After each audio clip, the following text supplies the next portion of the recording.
There are moments when a life doesn't break all at once. It fractures quietly, so quietly that if you aren't trained to notice patterns, you miss it entirely. Imani Brooks was trained to notice patterns. For 15 years, her life had been a carefully balanced system.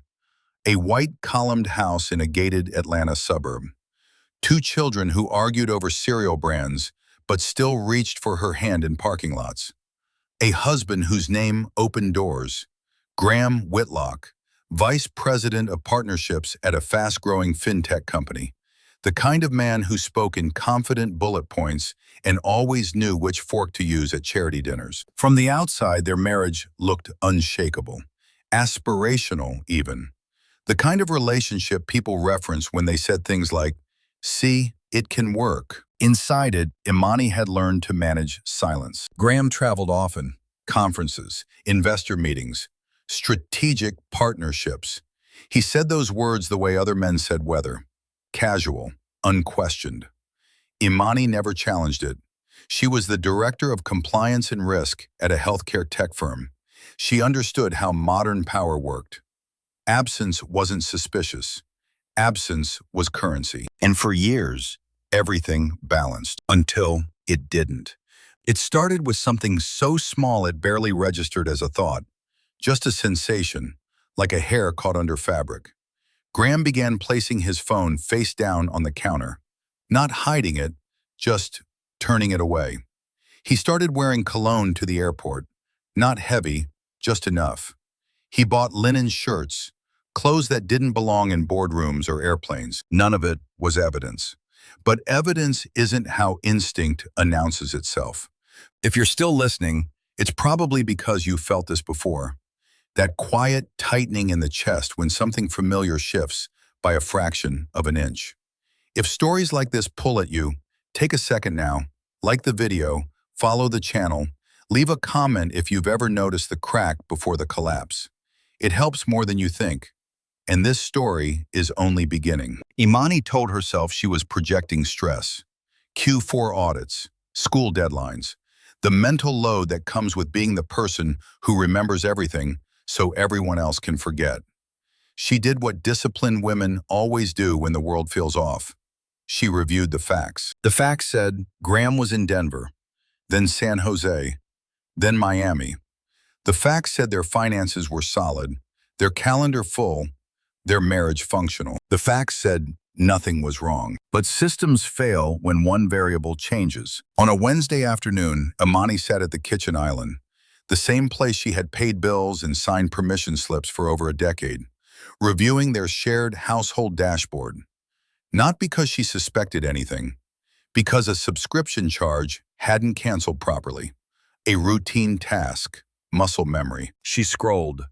Mortgage, utilities, school fees. Then the screen refreshed. And there it was. Not a charge. Not yet. A travel notification, auto-synced through their shared points account. Tulum, Mexico. 5 nights. Private villa category. 2 guests. Imani didn't move. Her mind tried to help her. A client retreat. A rescheduled conference. A surprise. The explanations arrived fast, generous, desperate. Then she noticed the dates. They overlap with a trip Graham had already told her about. She clicked once, just once. The confirmation expanded, clean and indifferent. Romantic add-ons, spa deposits. A welcome note that used Graham's full name, the one he reserved for documents, not work travel. And beneath it, a second name, Sloan Hart. Imani felt something settle into place. Not pain, not yet, but clarity. The kind that arrives before impact, when the body understands what the mind hasn't caught up to. She closed the laptop slowly, carefully, as if sudden movement might shatter what little balance remained. Outside, the neighborhood was quiet. Long sprinklers clicked on and off. A delivery truck rolled past. Somewhere down the street, a child laughed. Imani rested her palms against the cool stone of the counter and inhaled. Her life hadn't exploded, but a crack had formed. And once you see the crack, you can never unsee it. Imani stayed still long after the laptop went dark. Stillness, she had learned, was not the absence of action. It was the pause before precision. Her first instinct was not anger. It was verification. She reopened the screen, slower this time, as if moving carefully could soften what she already knew. The travel notification was still there, crisp and unapologetic. Tulum, Mexico. The letters didn't waver. They didn't blur. They sat exactly where they had been moments earlier, waiting for her to stop hoping they would disappear. She clicked again. The itinerary unfolded with professional elegance. Direct flight, priority boarding, a private transfer from Cancun to the resort. Not the kind of trip Graham ever booked for work. His company favored efficiency, mid-range hotels, conference rate blocks. Graham liked to complain about that, about how executives should be treated better when they were bringing in real money. This was different. This was indulgent. Imani scanned the details the way she reviewed compliance reports, line by line, without emotion, because emotion corrupted accuracy. Romantic villa category, plunge pool, outdoor soaking tub, a welcome bottle of champagne listed under amenities. 2 guests. That number pulsed on the screen like a living thing. Her mind reached again for excuses. Maybe he brought a colleague. Maybe it's cheaper to book for 2. Maybe. But the explanations collapsed under their own weight. Graham didn't share rooms. Graham didn't pay for romance. And Graham never, ever used their shared points account for business travel. That was a rule he had insisted on himself. Imani leaned back in her chair and let her eyes close. For a moment, just a moment, she wondered if this was what betrayal always felt like at first. Not dramatic, not cinematic, just a quiet humiliation blooming behind the ribs, sharp enough to take her breath away, but too controlled to scream. She opened her eyes and kept going. The receipt ledger showed a pending charge from a beachside restaurant in Tulum, a deposit for a spa experience labeled couples renewal ritual. The language was intimate in the way marketing always was. Soft words designed to imply connection without ever naming it outright. Couples, plural, certain. Her fingers hovered over the trackpad. She told herself she didn't need more, that what she had was enough. But truth has gravity. Once you step into its orbit, it pulls you deeper whether you want it to or not. Imani navigated to their shared cloud storage, not hacking, not snooping, just following the threads that already existed. A forwarded itinerary sat there, buried under school PDFs and tax documents, automatically saved weeks ago. Graham must have forgotten it synced across accounts. The file opened instantly, and there it was again, Sloan Hart. Not a nickname, not a mystery initial, a full name typed with confidence, listed as the second guest, listed as the recipient of the villa's welcome message, listed as the person who would be contacted if Graham was unavailable. Imani felt her jaw tighten. She didn't know Sloan personally, but she knew the type of access that name represented. Contractors, consultants, the gray zone where professionalism blurred just enough to be exploited. Graham had mentioned a Sloan once, in passing, a rising brand strategist. Smart girl, he'd said almost indulgently. Ambitious. Imani scrolled further. An email confirmation popped open. From the resort, warm, effusive, addressed to Mr. Whitlock and Ms. Hart. The language was careful, intimate without being explicit. We look forward to hosting you both. Your time together, your stay together. That word landed harder than the rest. Imani's chest tightened, not because she loved Graham too much to imagine him with someone else, but because she understood exactly what this meant. This wasn't an accident. This wasn't temptation that got out of hand. This was planning, coordination, the kind of betrayal that required calendars and conversations and a willingness to lie repeatedly, calmly, to the same woman's face. She closed the file and stared at her reflection in the darkened screen. 15 years of partnership had taught her many things. How to negotiate, how to anticipate risk, how to recognize when a system was no longer functioning as designed. This system was compromised. Her phone buzzed on the counter. A text from Graham. Just landed. long day. Miss you. Imani picked up the phone and read the message twice. She imagined him typing it, casual, practiced, unaware that the ground beneath his carefully constructed life had already begun to shift. She didn't respond. Instead, she returned the phone to the counter, placed both hands flat against the stone, and made a decision that would quietly change everything. Receipts didn't argue. They didn't gaslight. They didn't forget. And now, she had one. The question was no longer if her life was about to change. It was how deliberately she would let it happen. Imani did not rush to hate her. That surprised her most. In the hours after the name settled into her bones, Sloane Hart, Imani expected anger to rise like a fever. She expected the easy relief of villainy, the clean geometry of a woman to blame. A face she could sharpen into an enemy. But hatred requires certainty. And certainty requires understanding. So instead of spiraling, Imani did what she had done her entire career when something felt wrong, but incomplete. She mapped the system. She began with what was already in reach. Not passwords, not secrets, just the residue people leave behind when they assume no one is looking closely. A shared calendar that had never been fully separated. A synced contact list. Metadata on photos Graham had taken and deleted from his phone but forgotten were still archived elsewhere. Patterns emerged quickly. Sloane wasn't hidden. She was threaded through Graham's life in careful, professional ways, tagged in industry posts, mentioned in Slack channels, copied on emails that danced just close enough to propriety to avoid scrutiny. A contractor, not an employee. A consultant, not a subordinate. The kind of role that existed in the margins, close enough to matter, distant enough to deny. Imani read without flinching. There were no explicit messages, no declarations of love, no graphic promises. What there was instead was tone, familiarity, a softness Graham no longer used at home, a version of him that felt curated. You're so sharp, Sloane. I trust your instincts. You see things most people don't. Praise as currency, attention as investment. Imani leaned back in her chair, the weight of it pressing gently but firmly against her chest. She knew this dynamic. She had watched it play out in boardrooms, in startups, in mentorships that quietly slipped their boundaries. Powerful men didn't always seduce with desire. Sometimes they recruited with possibility. She looked Sloane up, not obsessively, not desperately, but with intention. Public profiles, old interviews, a digital footprint that spoke of ambition wrapped in charm. Prestigious internships, student loans still lingering.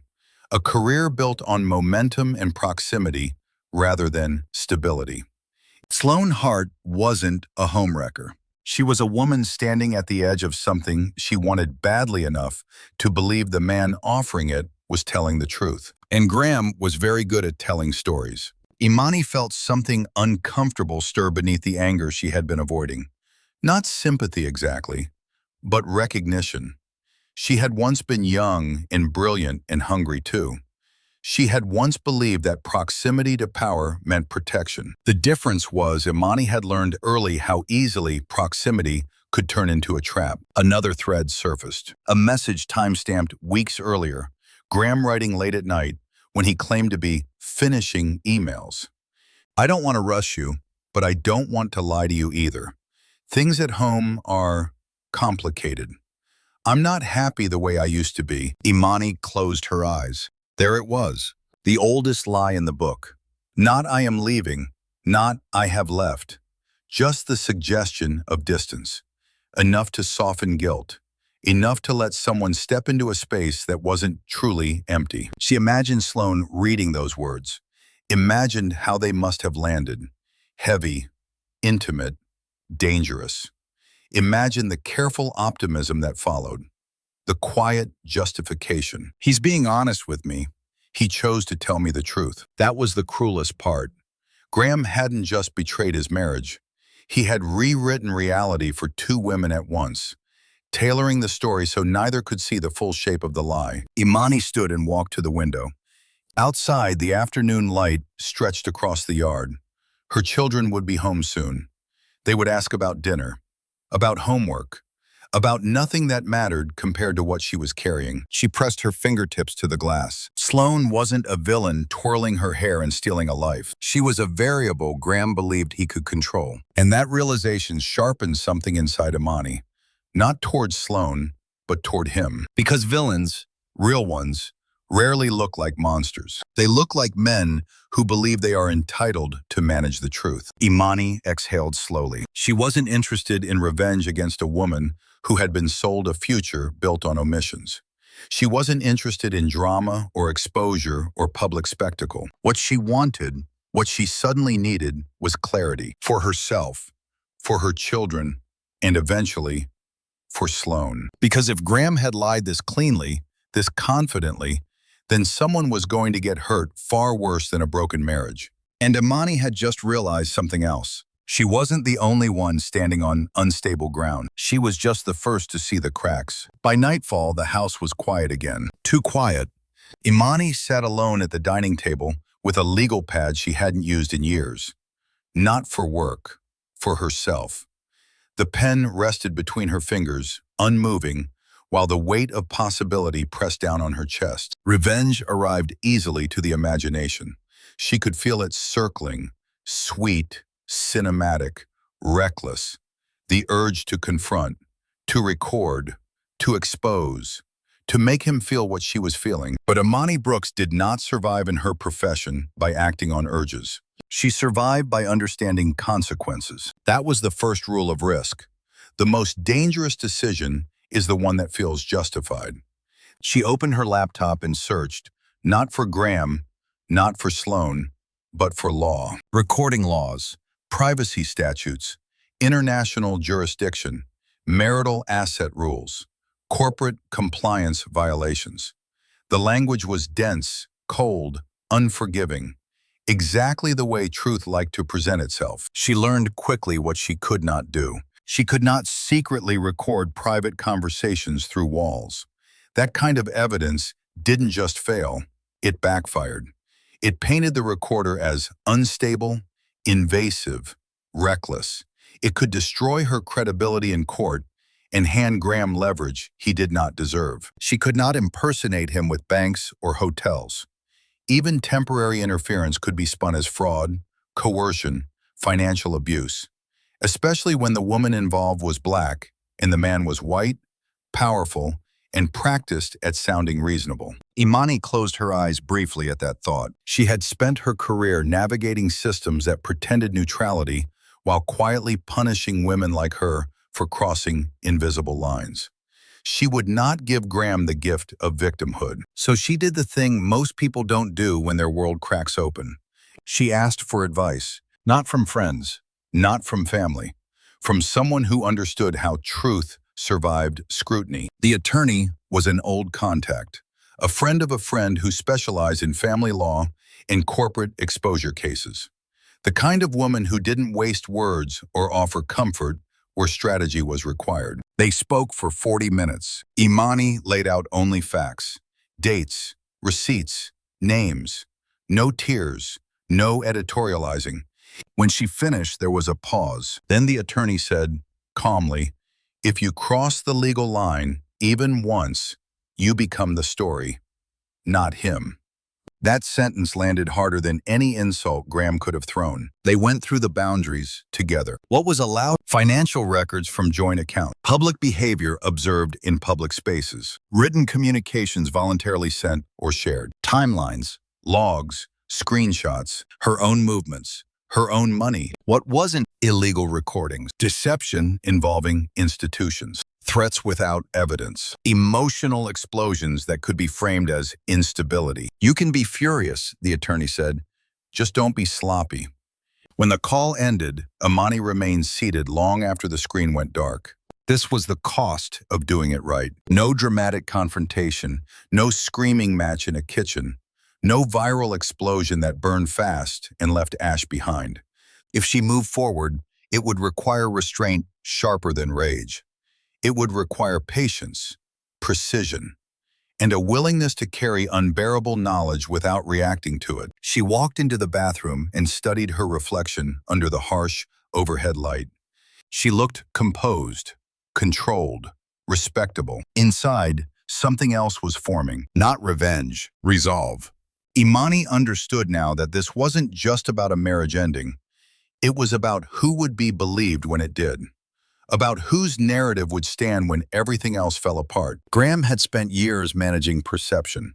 At work, at home, in rooms where people assumed authority sounded like confidence. Imani had spent years managing risk. And risk, she knew, was not eliminated by force. It was neutralized by foresight. She turned off the light and stood in the dark, feeling the edges of her life rearrange themselves. If she was going to step closer to the truth, if she was going to follow this path to its end, she would do it clean. Because the line between justice and disaster was thin, and she had no intention of being the one who crossed it.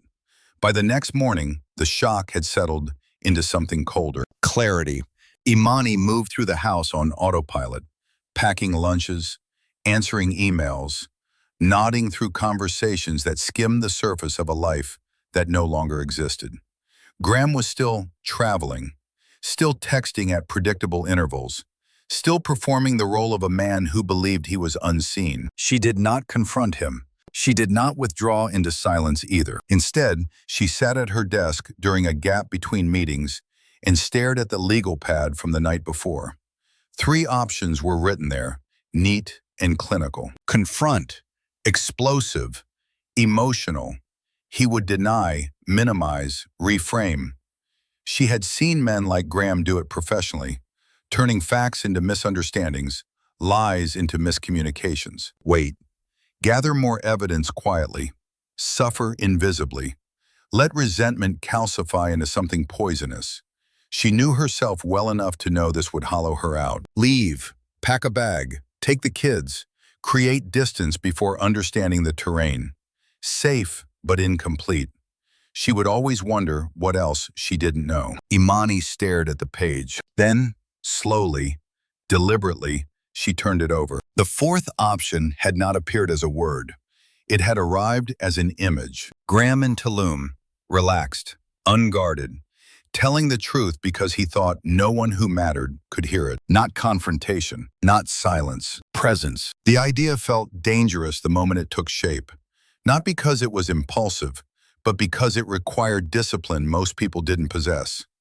To be near the lie without touching it, to witness without intervening, to hold the truth quietly until it could no longer be denied. Imani opened her laptop again. She did not search him, she searched the place. The resort's website loaded in a wash of green and stone and filtered sunlight.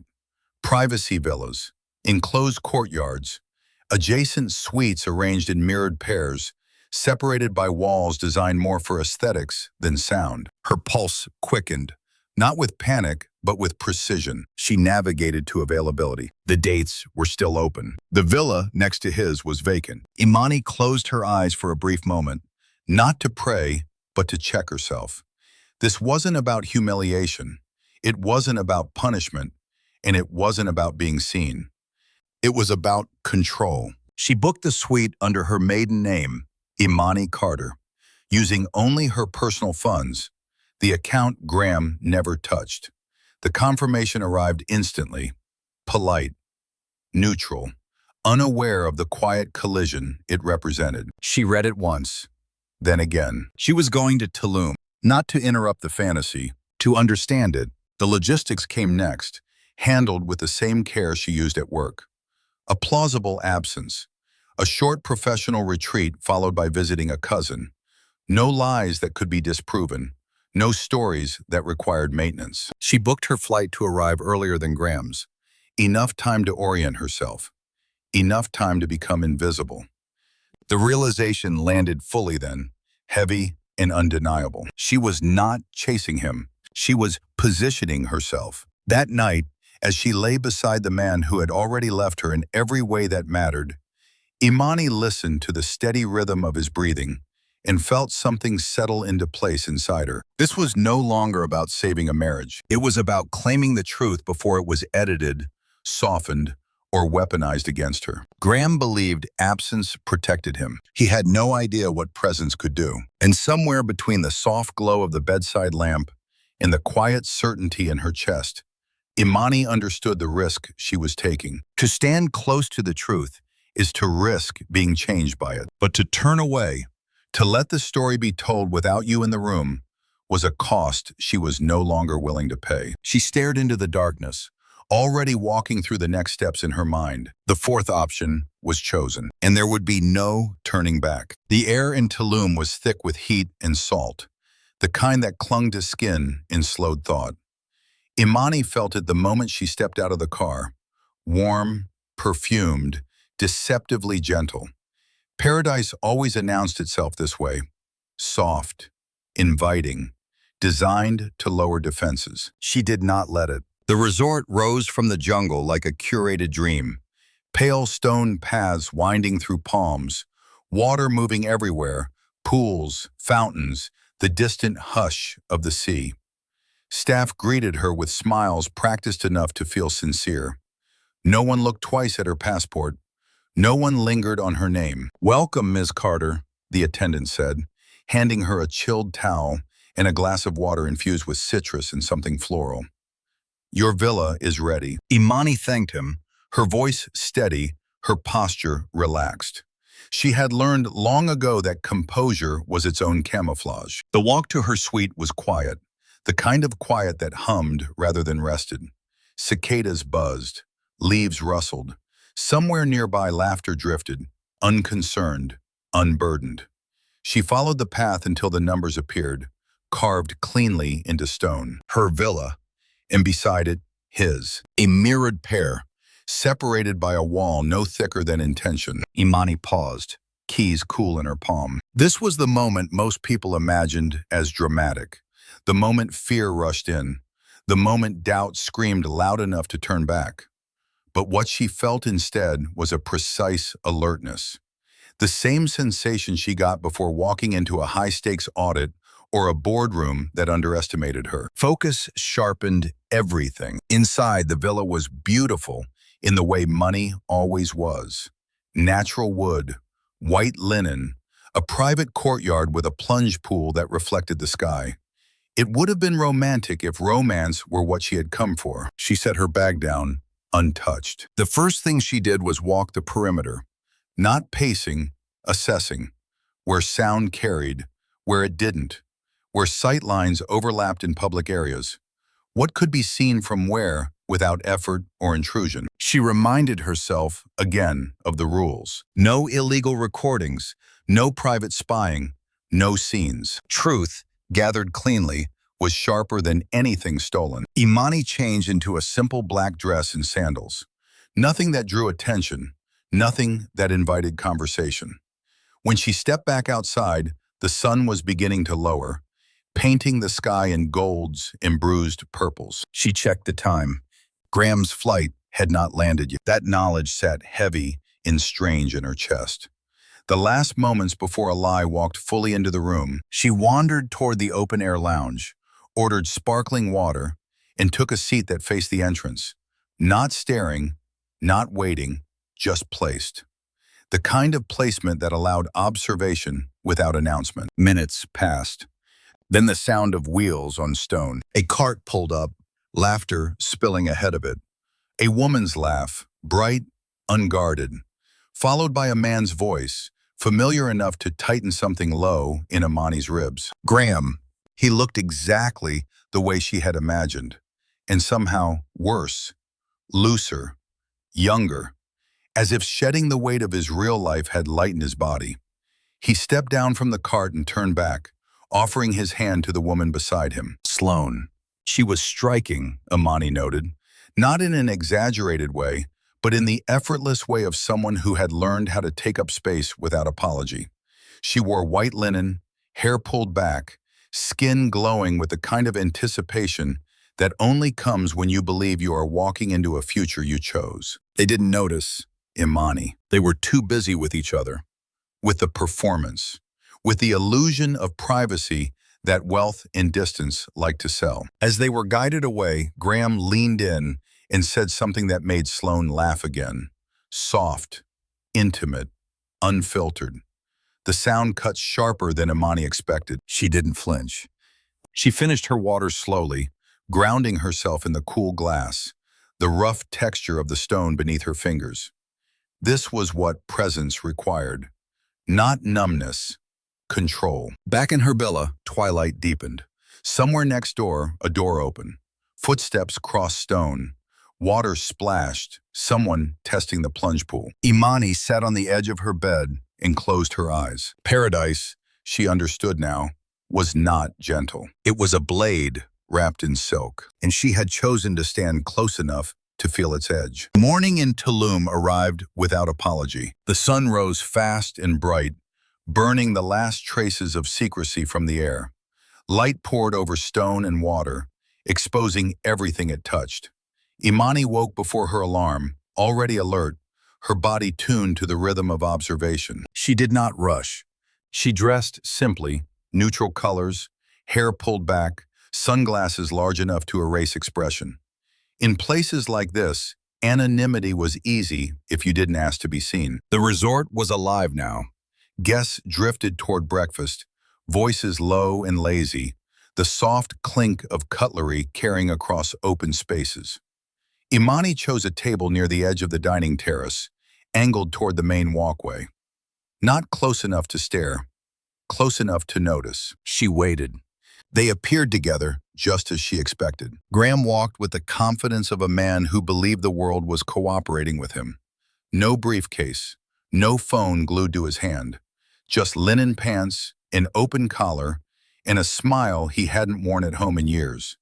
Sloane followed, half a step behind, her hand brushing his arm in a gesture so casual it might have been unconscious. Imani's chest tightened, not with jealousy, but with recognition. This was performance. They sat 2 tables away.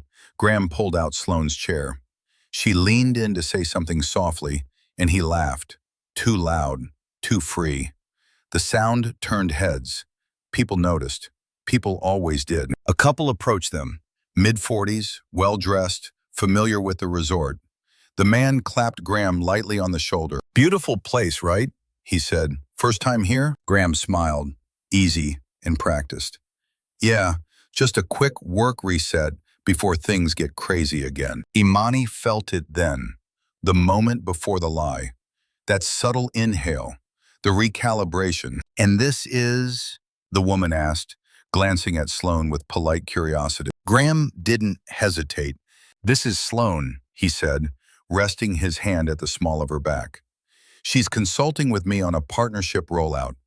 We figured we'd combine strategy with some sunshine." Consulting. The word landed cleanly, professional enough to pass, vague enough to avoid questions. Sloane smiled, a little stiff but convincing. He promised I'd at least get coffee out of the deal. Everyone laughed. Imani's fingers curled slowly around her fork. There it was, the first public lie. Not whispered, not hidden. Delivered in daylight, surrounded by strangers who would remember his face but never question his story. This wasn't an affair he was trying to conceal. It was one he was already reframing. Building a narrative sturdy enough to survive casual scrutiny. Graham went on, warming to the role. "Things are intense back home. Kids, travel, deadlines, you know how it is." He shook his head with mock exhaustion, the universal signal of the overworked family man. Imani almost smiled at the precision of it. He was positioning himself as a man temporarily displaced from domestic responsibility. Not absent, not neglectful, just deserving of escape. Sloane watched him closely as he spoke, her expression softening with something like admiration. She believed him, or needed to. Imani reached for her phone, not to photograph, not yet, but to note the time, the words, the witnesses. Details mattered. Memory could be challenged. Documentation could not. She noticed other things too. How Graham checked his reflection in the dark glass of a nearby window. How he subtly guided Sloane's posture when staff approached. How he played the role of provider, decision-maker, protector. This wasn't a man caught off guard by desire. This was a man rehearsed in deception. As breakfast wound down, Graham stood, placing a hand on Sloane's waist again. "Pool before our call?" he said, loud enough to be overheard. "Absolutely," Sloane replied. Imani watched them walk away, his arm now draped comfortably around her shoulders, her body leaning into his as if it had always belonged there. The ease of it struck her harder than anything else, not because it hurt, but because it clarified. Graham wasn't confused. He wasn't torn.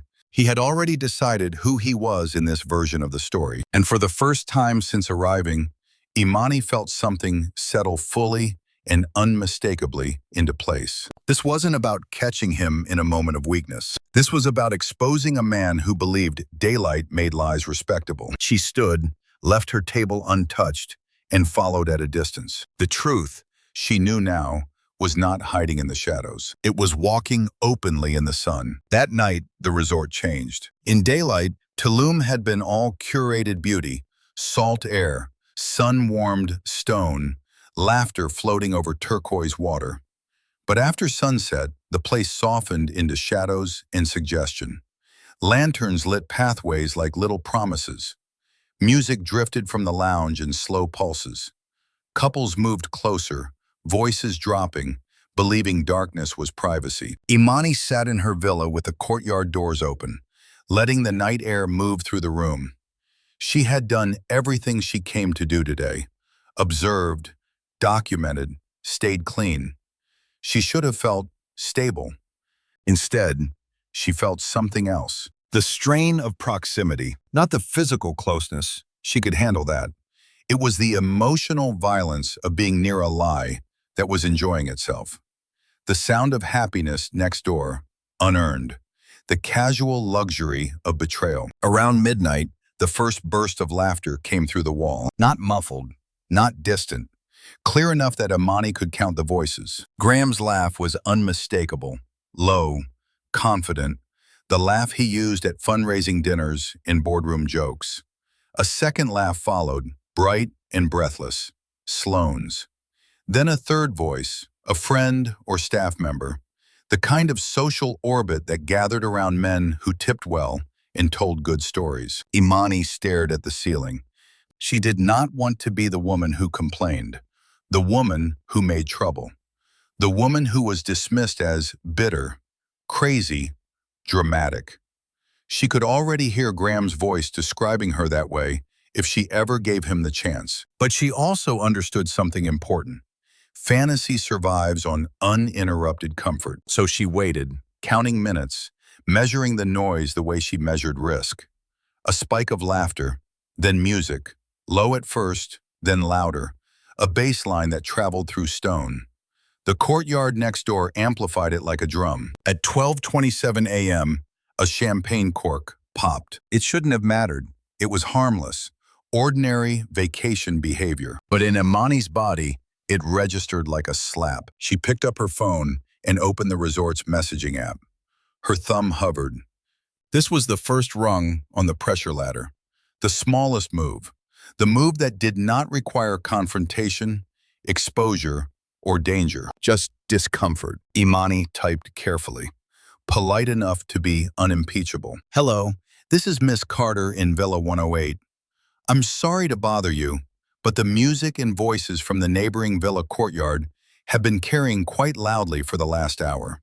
Would it be possible to ask them to lower the volume? Thank you so much." She read it twice. Removed anything that sounded emotional, anything that sounded personal. She hit send. A minute later, the response appeared. "Of course, Ms. Carter. Thank you for letting us know. We will handle it immediately." Imani set the phone down and exhaled. In the next villa, the laughter continued for another 5 minutes, just long enough to prove her message had not reached them yet.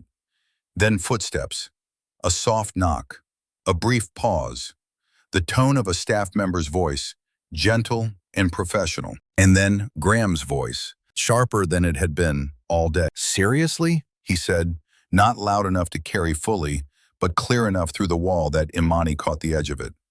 "It's not even that late." The staff voice remained calm. My apologies, sir. We received a request from a nearby guest. If you could please lower the volume. A nearby guest, Graham repeated. And there it was again, that recalibration. The instinct to perform irritation instead of guilt. Fine. The music dropped abruptly, as if someone had yanked a cord. Silence settled for a beat. Then Sloane's voice, lower now.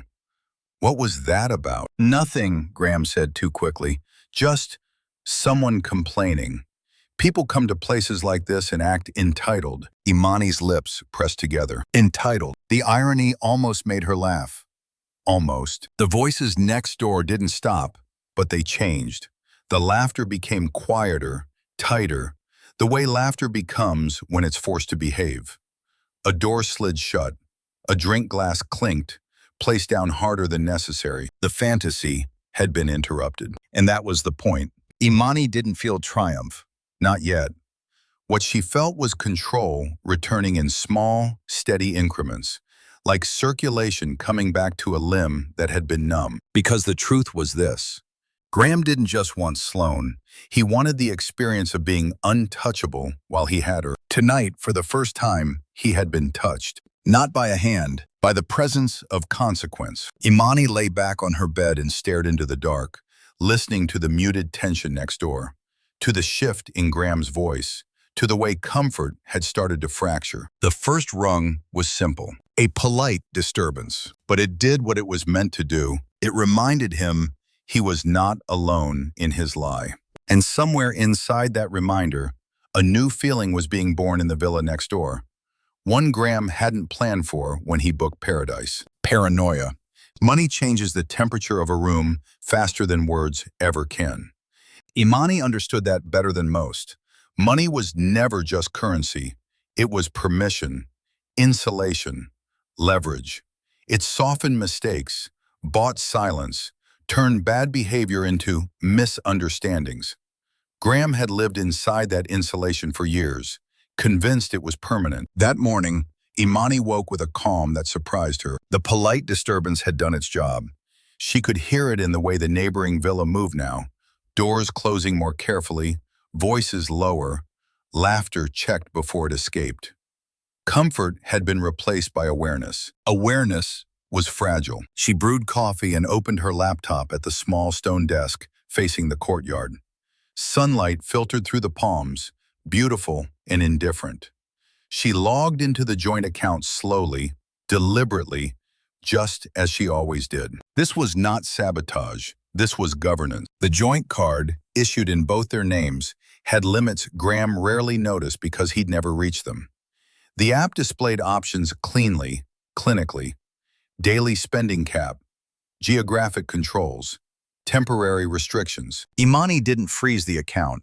That would be dramatic, suspicious, easy to weaponize against her. Instead, she adjusted. She lowered the daily limit to an amount that covered meals, transport, essentials. Enough to function, not enough to indulge. She toggled off international luxury merchant categories, jewelry, high-end retail, features designed for fraud prevention and travel security.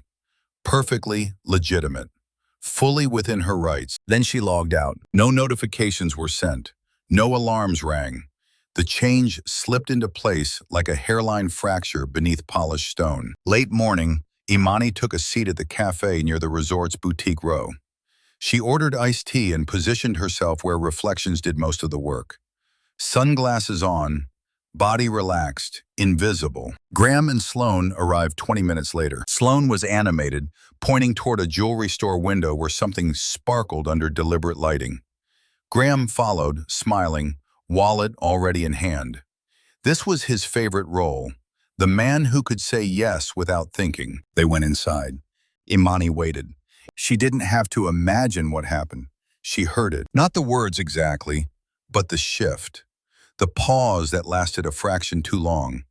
The change in Graham's posture as he leaned in toward the counter, then leaned back. A minute passed, then two. They emerged together, but the energy was different. Sloane's mouth was tight now, the brightness dimmed.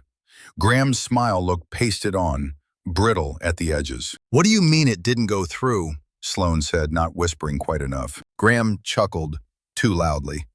It's probably the system. Happens all the time when you travel. That was an $8,000 pendant, she replied, her tone sharpening. They didn't say the system was down. They said it was declined. Imani took a slow sip of her tea. Graham waved it off with practiced confidence. It's fine. Let's grab drinks. I'll sort it out. They walked toward the pool bar, Graham's hand firm at Sloane's back. Not affectionate now, but controlling. The bartender greeted them warmly. Graham ordered without looking at prices. 2 specialty cocktails. A sushi platter upgraded without hesitation. He placed the card down. The machine chirped once. Then again, the bartender's smile dimmed, just slightly. I'm sorry, sir. It looks like this card was declined. Do you have another form of payment? Silence stretched thin in public. Graham laughed, but there was sweat at his hairline now. That's odd. Let me try again. Same result. He pulled out a second card. Corporate. Swiped. Declined. Sloane crossed her arms. Graham, she said quietly, the edge unmistakable now. What's going on? People nearby pretended not to listen while listening anyway. That was the nature of wealth. Privacy as performance. Graham leaned closer to Sloane, his voice dropping. It's a travel flag. Happens. I'll call the bank. The bartender cleared his throat. I can hold the order if you'd like. No, Graham snapped, then softened it too late. I mean, no, it's fine. He paid in cash. Too much of it. The kind of move meant to restore dominance, but only highlighted the crack. As they walked away, Sloane didn't reach for his hand. This is embarrassing, she said. You told me everything was handled. It is, Graham replied, but the certainty was gone. It's just a temporary glitch. Imani watched them disappear down the path. Tension coiled tight between them like a wire pulled too far. She didn't feel pleasure. She felt inevitability, because money didn't just buy fantasy. It sustained it. And now the fantasy was learning to breathe on limited oxygen. Graham had always believed love made him powerful. But power, Imani knew, was much simpler than that. Power was knowing when to tighten the valve, and doing it without ever touching the flame. By the third day, the affair had a new sound. It wasn't laughter anymore. It was silence. Tense, crowded silence. The kind that fills a space when people are forced to look at each other without the soft blur of pleasure in champagne. The kind that asks questions neither person wants to answer. Imani heard it through the wall when she woke at dawn. A sliding door opening too hard. Bare feet on stone. A sharp exhale that wasn't peace, but restraint. Graham's voice low and clipped. Sloane's voice softer now, threaded with something like disbelief. Imani could have stayed inside, protected by distance and rules. But part of her mission, part of what made this different from simple evidence gathering, was understanding. Not just what Graham had done, but who he had done it to. What kind of person he had chosen. And why. So later that morning, she walked to the beach deck, where the resort offered complimentary coffee and fruit. She kept her sunglasses on, her body loose, her presence casual. Nothing about her invited attention. Sloane was already there, alone. She sat at the edge of a low wooden platform, bare feet tucked beneath her, hair pulled into a knot that looked hastily done. There was no white linen now, no glowing anticipation, just a simple tank top and a stare that kept drifting toward the water as if the ocean could swallow her thoughts. Graham was nowhere in sight. Imani took a seat several feet away, angled toward the sea. She didn't look directly at Sloane. She didn't need to. In the quiet, you could feel people the way you felt weather. Sloane's phone buzzed. She checked it and her face tightened. She typed fast, then stopped, as if the words in her mind didn't trust the screen. A couple of resort staff walked by and greeted her, friendly but not familiar. Sloane responded politely, but her smile fell away the moment they passed. She wasn't at home here. She was visiting a life she had been promised. Imani caught fragments of conversation as Sloane took a call. Not loud, but audible enough in the open air. The call sounded like a friend, someone back in the real world. "I know," Sloan murmured, voice thin. "He said it was handled. He said, I don't know. He said his wife knew, that they were basically done." A pause. "I didn't ask for details," she continued. "I didn't want to be that girl, you know, the desperate one.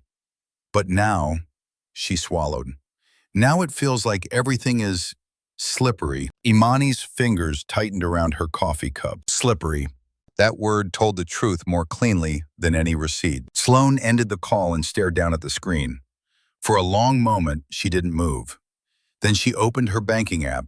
Imani recognized the posture instantly, the tiny shrug of the shoulders people make when they check balances they already fear. Sloane's face changed. Not dramatically, not with tears or rage, just a subtle draining, like color fading from fabric in sun. She looked out at the water again, but now the ocean didn't soothe, it mocked. Imani understood. Sloan wasn't here because she was carefree. Sloan was here because she was trying to step into security, because she had never had it. Imani had learned enough from public profiles and industry whispers to fill in the shape of it. Student loans, contract work, unstable income that came in waves and disappeared just as quickly. A career built on proximity, being the smartest person in rooms that didn't reward intelligence as much as they rewarded access. And Graham had offered access. He had offered her a story where she didn't have to claw anymore, where she didn't have to prove herself to people who kept moving the finish line, where she could finally exhale. He didn't seduce her with lust. He recruited her with relief. A sudden memory surfaced in Imani's mind. Graham at home, years ago, telling her how ambitious girls were dangerous, how they used men, how they climbed. Imani felt her stomach tighten. Graham had always known how to frame women, either as saints who supported him or threats who wanted too much. He never had to admit the truth, that he used women as mirrors, reflecting back whatever version of himself he needed. Sloan stood abruptly, as if sitting still had become unbearable. She paced to the edge of the deck and stared down at the sand, hands pressed against her temples. Then she whispered, so softly it was almost nothing. "He said I wouldn't have to worry anymore." Imani's throat tightened. That sentence was a bruise, and in that moment the story sharpened again. It gained a second edge. Because Graham hadn't just betrayed a wife, he had built a trap for a younger woman too. One made of promises vague enough to deny and glamorous enough to believe. A trap lined with luxury and compliments, designed to make Sloan step closer while he remained in control. Imani watched Sloan's shoulders rise and fall with shallow breaths. She could feel the pivot happening inside her, the moment admiration curdled into suspicion, the moment the dream began to rot from the inside. And Imani realized something that sent a cold clarity through her veins. When Sloan finally turned on Graham, it wouldn't be because of morality. It would be because the story he sold her was collapsing in real time. And collapsing stories made people desperate. Desperate people did unpredictable things. Imani finished her coffee and stood, moving calmly, leaving no trace of urgency. She wasn't here to destroy Sloan, but she could already see it.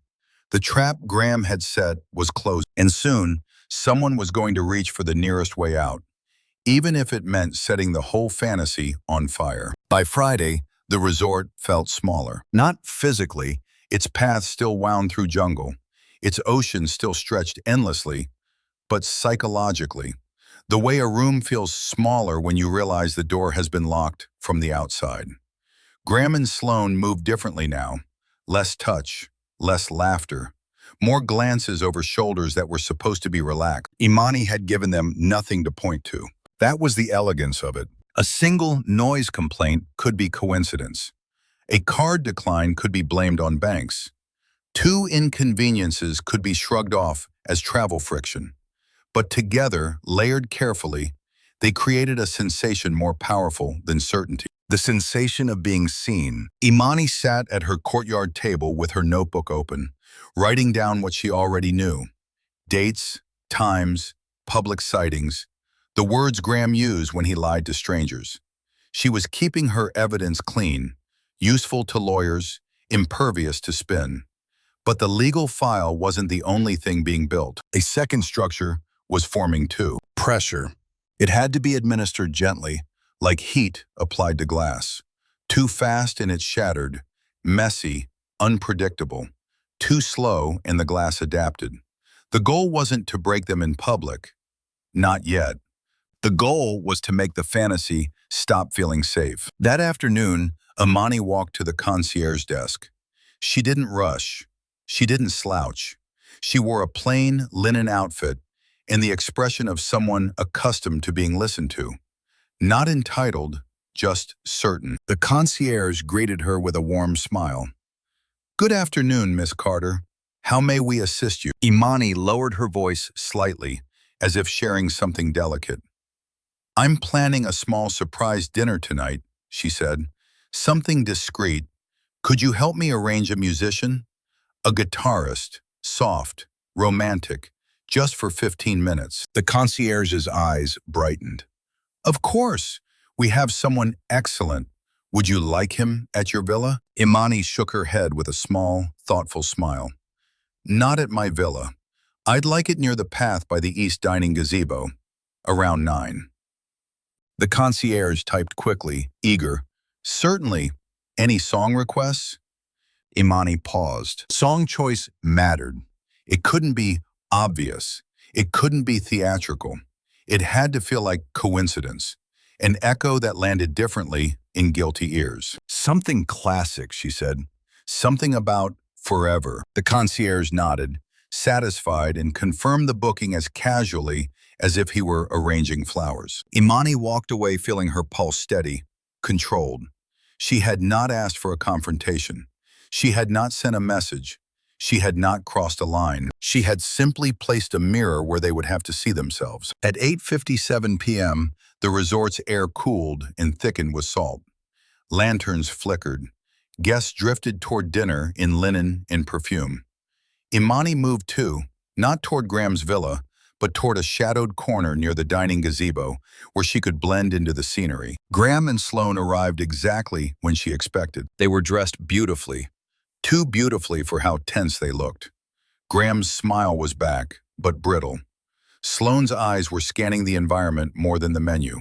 She was wearing earrings that caught the light like tiny alarms. They sat. A server poured water. The performance began again, because that was what people did when they were trying to convince themselves everything was fine. Then the music started, soft at first. A gentle guitar line floating through warm air. It sounded harmless, pleasant enough that other guests barely noticed. But when the melody settled into a familiar progression, Imani watched Graham's posture change. Not much, just a subtle stiffening, like a muscle bracing before impact. The musician began to sing, quietly, respectfully, about promises that lasted beyond time, about love that didn't waver. The lyrics weren't even that unusual. Resorts offered romance like it was room service, but guilt hears meaning where innocence hears background. Sloane tilted her head. "That's a weird song," she said, frowning slightly. Graham forced a laugh. "It's just ambiance." Sloane didn't smile. "It sounds specific." Graham's jaw tightened for half a second before he smoothed it away. "You're overthinking it." Imani watched Sloane's eyes narrow. The way suspicion begins. Not loud, not dramatic, just a shift from trust to assessment. The musician's voice rose on a line about forever, about vows, about staying, and Graham's fingers tapped his glass too fast. He looked around the space as if searching for the origin of the sound, as if he needed to locate who had ordered it. For the first time since arriving, he wasn't relaxed. He was hunting for control. Sloane leaned closer, voice lower now. "Is this for us?" Graham's laugh came out sharp. "No, too fast, too certain, the wrong kind of certainty." Sloane stared at him for a beat that felt longer than it was. "Then why does it feel like someone's playing at us?" Graham's face flushed under the warm lighting. "Because you've been on edge all week." "Because the cards got declined," she shot back.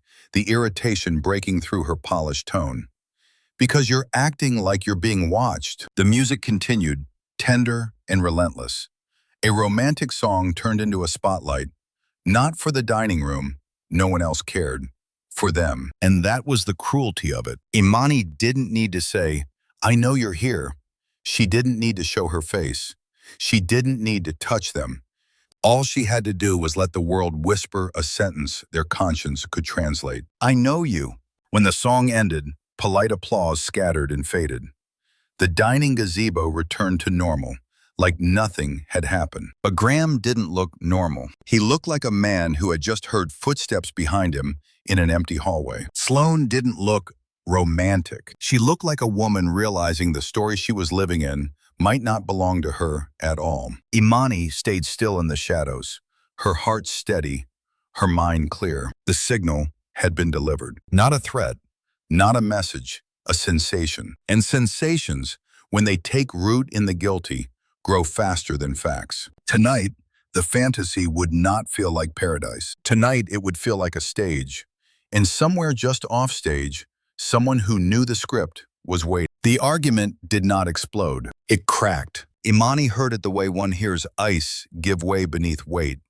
First a warning sound, thin and sharp, then the slow, irreversible split. It began just after midnight. The resort had settled into its late-night hush, when music faded into insects and the ocean reclaimed the air. In Villa 108, Imani lay awake, lights off, doors open to the warm dark. She wasn't listening for them, but lies, once stressed, become loud. Sloane's voice came first, low, controlled.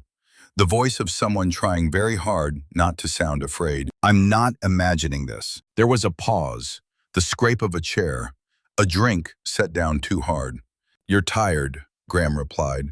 His tone was calm, almost bored, the voice he used when he wanted to end conversations without resolving them.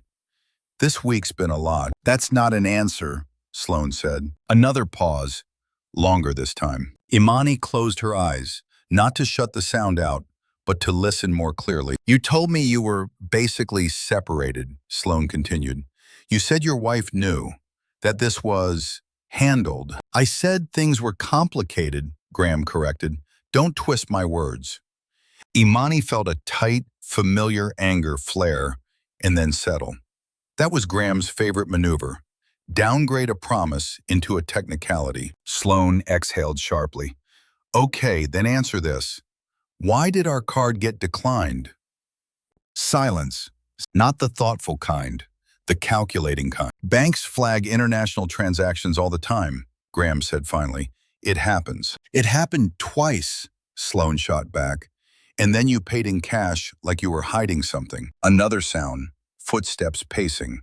Graham was moving now, restless. "You're overreacting," he said. "This is supposed to be relaxing." Sloane laughed then, but there was no humor in it, just disbelief. "Relaxing," she repeated. "You flinched when the music started at dinner. You keep checking the paths outside like you think someone's standing there." Imani's breath slowed.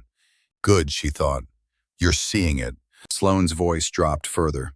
"Who complained about the noise the other night?" "A neighbor," Graham snapped. "What neighbor?" she pressed.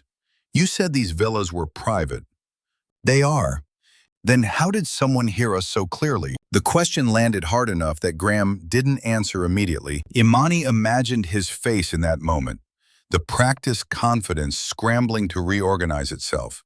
She had seen that face before, across conference tables, when deals started to slip. "You're being paranoid," he said at last, but the word lacked conviction. Sloane didn't raise her voice.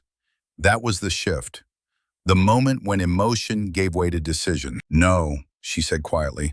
"I'm being observant." Another pause, a deeper one. "You've lied to me before," Sloane continued.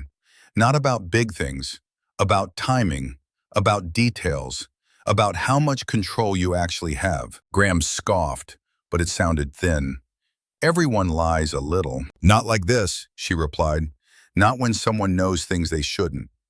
Imani felt the weight of the sentence settle into the space between the villas. Sloane went on, her voice steadier now, clearer.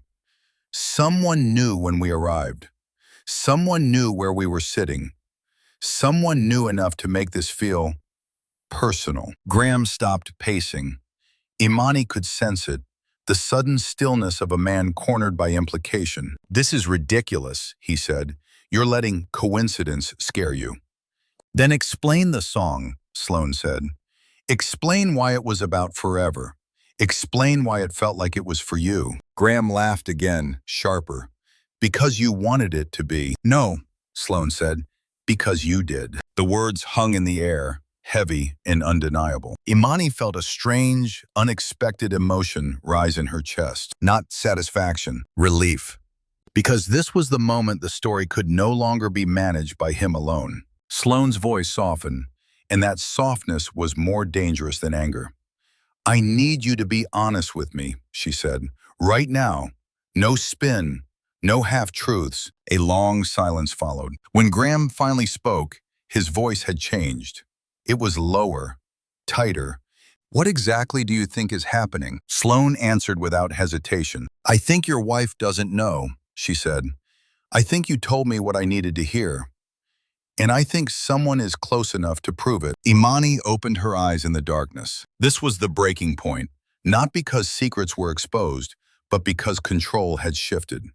Graham was no longer steering the narrative. He was reacting to it. Sloane wasn't asking to be reassured anymore. She was demanding the truth. And the most dangerous thing for a man who builds his life on lies is not exposure.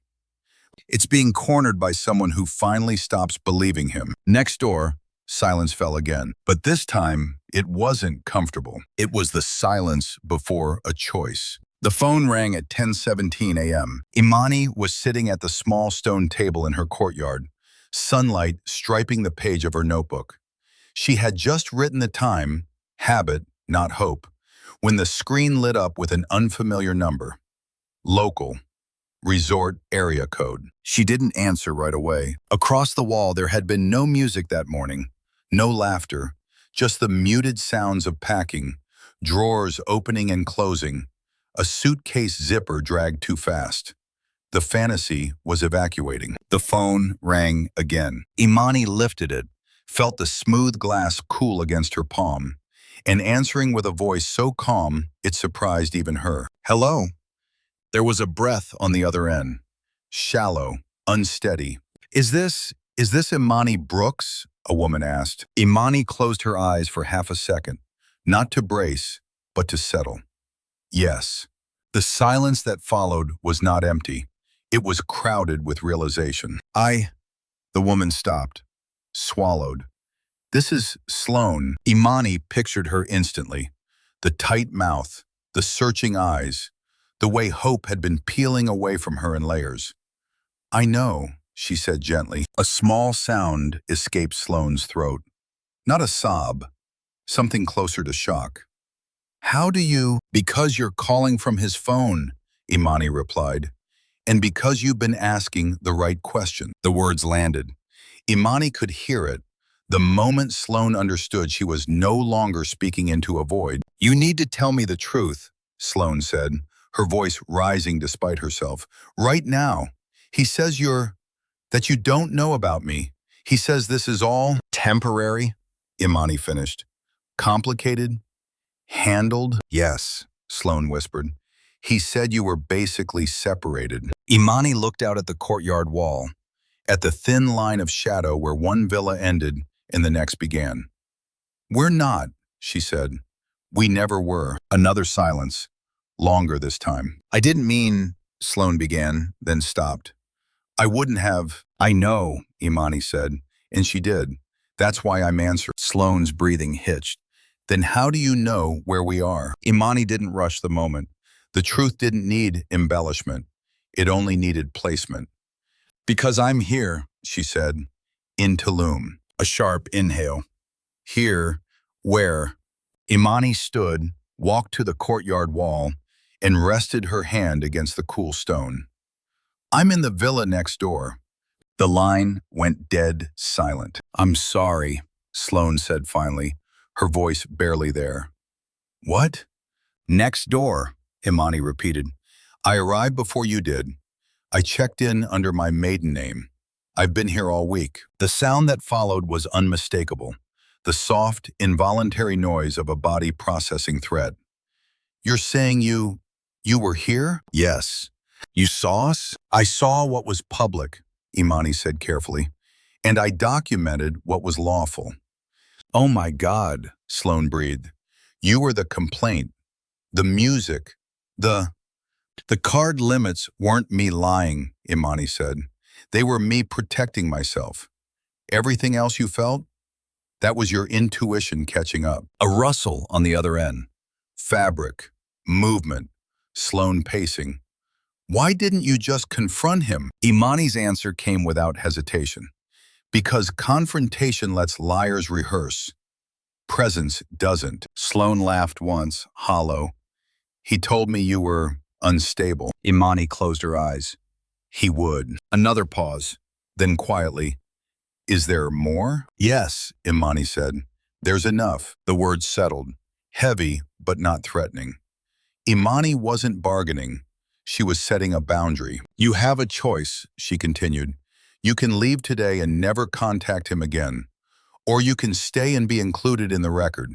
Financial, professional, and otherwise. Sloan didn't ask what that meant. She already knew. I'm leaving, she said immediately. I'm packing now. Imani felt a flicker of something. Pity, maybe, but it passed. That's wise. Will you? Sloan stopped herself. Will you destroy him? Imani looked at the wall again, at how thin it really was. He did that himself, she said. I'm just done pretending I don't see it. When the call ended, Imani stood very still. Across the wall, voices rose suddenly. Graham's now, sharp and panicked. A door slammed. Footsteps rushed. The sound of a man discovering that the story he sold had finally found its audience. Imani didn't move. She didn't need to. The reveal had already done its work. The most dangerous words had been spoken, not as a threat, not as an accusation, but as a fact so simple it couldn't be argued. I'm next door. And for the first time since this began, Graham Whitlock was no longer performing for women who believed it. He was scrambling for an ending he could no longer control. Graham landed in Atlanta at 11:42 p.m. He texted Imani from the rideshare pickup lane, as if routine might still save him. We need to talk. I'm on my way home. Imani read the message from the quiet of the kitchen, seated at the same stone island where the fracture had first revealed itself. The house was calm in a way it hadn't been in years. Intentional, arranged. The children were asleep at her sister's place. The lights were low, the counters were clear. She did not reply. By the time Graham's car pulled into the driveway, the narrative was already locked. He entered with the careful confidence of a man hoping restraint might pass for remorse. His jacket was creased. His face carried the tight, gray exhaustion of someone who had spent hours rehearsing explanations that no longer fit the facts. Imani stood when he stepped inside. Not abruptly, not defensively. She didn't move toward him at all. You can't stay here tonight, she said calmly. Graham blinked. Imani, please. This isn't a discussion, she continued. Your things are in the guest room. You'll take what you need and go to a hotel. His voice sharpened with panic. You can't just, this is my house too. It was, she said. Now it's evidence. That word stopped him. She gestured toward the island. On it lay a neat stack of documents, financial statements, travel confirmations, timestamps, printed emails. Not dramatic, not chaotic. Organized the way only someone who understood systems could organize truth. Graham's eyes flicked over the pages, recognition dawning too late. You went through I reviewed shared assets, Imani corrected, and public behavior, and written communication voluntarily sent. My attorney approved the process. His mouth opened, closed. You recorded me, he said weakly. No, she replied. I didn't need to. She watched the realization spread across his face, the dawning horror that there was no single illegal act he could point to, no emotional outburst he could exploit, no misstep to reframe her as unstable. You talked to her, he said, Didn't you? Yes. He flinched. She left, Imani added, immediately. Graham sank into the chair opposite her without asking. This didn't have to go this far. That's where you're wrong, Imani said quietly. It always was going to. He dragged his hands over his face. I can explain. You already did, she said, to strangers at breakfast. To a consultant you promised stability. To me, every time you told me you were in a different city. She slid one document forward. This is the timeline. This one is the spending. This one is the message where you implied separation. And this, she tapped the final page, is the draft separation agreement my attorney prepared. Graham laughed once, hollow. You already called a lawyer. I called a lawyer before I boarded the plane, she replied, because I knew what proximity would show me. He looked up at her then, really looked. You planned this. I protected myself, she said. There's a difference. Silence filled the space between them, heavy but clean. No shouting, no pleading, just the sound of consequences settling into place. What do you want? He asked finally. Imani didn't hesitate. I want the truth to stop changing shape. I want our children protected from your version of events. And I want this handled without public spectacle, as long as you cooperate. And if I don't? She met his eyes, steady. Then the record becomes public, financially, professionally. I won't embellish. I won't threaten. I'll just stop protecting you. That did it. Graham nodded slowly, the last of his confidence draining away. I'll go, he said. Tonight. She watched him stand, walk toward the guest room, and pack in silence. No arguments, no final speech. Just a man realizing the story he had been telling no longer belonged to him. When the door closed behind him, Imani remained where she was. She didn't feel victorious. She felt finished. The narrative was sealed, not with rage or revenge, but with clarity that could not be undone. Graham would spend the coming weeks trying to negotiate terms, to soften edges, to save face. But the ending had already been written. Not by the man who left, by the woman who stayed and refused to let the truth be rewritten again. People like to imagine that the end of a marriage sounds loud, shouting, doors slamming, a dramatic last sentence that echoes down a hallway. The truth is quieter. The weeks after Graham left unfolded without spectacle. Lawyers spoke instead of raised voices. Calendars replaced conversations. The house adjusted to a new rhythm, lighter, steadier, no longer bracing for tension it could never name. The divorce did not destroy Graham. That was never the point. What it destroyed was the version of him that survived on confusion. The version that told different truths to different women and trusted they would never compare notes. When the settlement papers were finalized, they were surgical, fair, unforgiving. There was no public scandal, no viral exposure. Only consequences that followed the rules he once believed protected. Imani kept the house. Primary custody, financial autonomy. What she lost could not be itemized. There were nights she sat on the edge of the bed and felt the echo of what had once been familiar. Moments when grief arrived late, after the adrenaline had faded, asking to be felt now that it was safe. Healing, she learned, did not move in straight lines. The children adapted faster than she expected. Children always know more than adults give them credit for. They noticed the calm. They noticed that their mother laughed again. Not loudly, not performatively, but honestly. As for Sloane, she disappeared from Graham's life entirely. No calls, no messages, no dramatic closure. Sometimes the most powerful ending is simply refusing to return. Imani never contacted her again. She didn't need to. Months later, on a cold morning with sunlight spilling across the same kitchen island where it had all begun, Imani poured coffee and looked out at her backyard. No ocean, no palm trees, just quiet she had chosen. She thought about the villa wall in Tulum, how thin it had been. How close the truth had lived all along. The real cost of what she did was not money or stress or even heartbreak. It was the moment she stopped pretending she was a background character in her own life. And the real win? It wasn't revenge.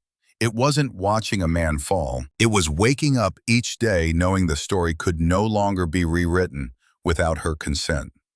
If this story stayed with you, if you've ever felt that quiet crack before everything breaks, take a moment to like this video, leave a comment, and follow the channel. Stories like this find their way to people who need them most, and the next one is already waiting.